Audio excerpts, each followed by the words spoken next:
ನಮ್ಮ ಕಲಬುರಗಿ ಜಿಲ್ಲೆಯ ಗ್ರಾಮೀಣ ಭಾಗದ ಪ್ರತಿಭಾವಂತ ಯುವಕ ಲಖನ್ ರಾಠೋಡ್ ಅಂತಕ್ಕಂಥ ಒಬ್ಬ ಹುಡುಗ ಗಂಗೋತ್ರಿ ವಾಣಿ ಅಂತಕ್ಕಂಥ ಒಂದು ಪತ್ರಿಕೆ ತೆಗೆಯುತ್ತಿದ್ದಾನೆ. ಆ ಪತ್ರಿಕೆ ಸಮಾಜದಲ್ಲಿ ಅನ್ಯಾಯ, ಅತ್ಯಾಚಾರ ಹಾಗೂ ನ್ಯಾಯ ನೀತಿಗೆ ಎತ್ತಿ ಹಿಡಿಯುವ ಮೂಲಕ ಆ ಒಂದು ಕ್ಷೇತ್ರವನ್ನು ಆಯ್ಕೆ ಮಾಡಿಕೊಂಡಿದ್ದಾನೆ. ಅದಕ್ಕಾಗಿ ನಾವೆಲ್ಲರೂ ಆ ಒಂದು ಪತ್ರಿಕೆಯನ್ನು ಯಾವತ್ತೂ ನಮ್ಮ ಭಾಗದ ಒಂದು ಯುವ ಪ್ರತಿಭೆ ಇಂಥ ಒಂದು ಮಾಧ್ಯಮ ಕ್ಷೇತ್ರವನ್ನು ಆಯ್ಕೆ ಮಾಡಿಕೊಂಡಿದ್ದಕ್ಕಾಗಿ ನಾವೆಲ್ಲರೂ ಅವನಿಗೆ ಪ್ರೋತ್ಸಾಹಿಸೋಣ. ಈ ಭಾಗದ ಹಳ್ಳಿಯ ಯುವಕರು ಹೆಚ್ಚು ಇಂಥ ಒಂದು ಕ್ಷೇತ್ರದಲ್ಲಿ ಮುಂದುವರಿಯಲಿ.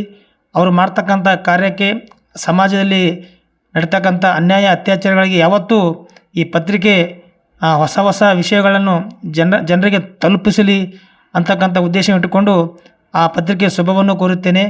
ಇದೇ ಜನವರಿ 1ನೇ ತಾರೀಕು ಈ ಗಂಗೋತ್ರಿ ವಾಣಿ ಅಂತಕ್ಕಂಥ ಪತ್ರಿಕೆ ಉದ್ಘಾಟನೆಗೊಳ್ಳಲಿದೆ.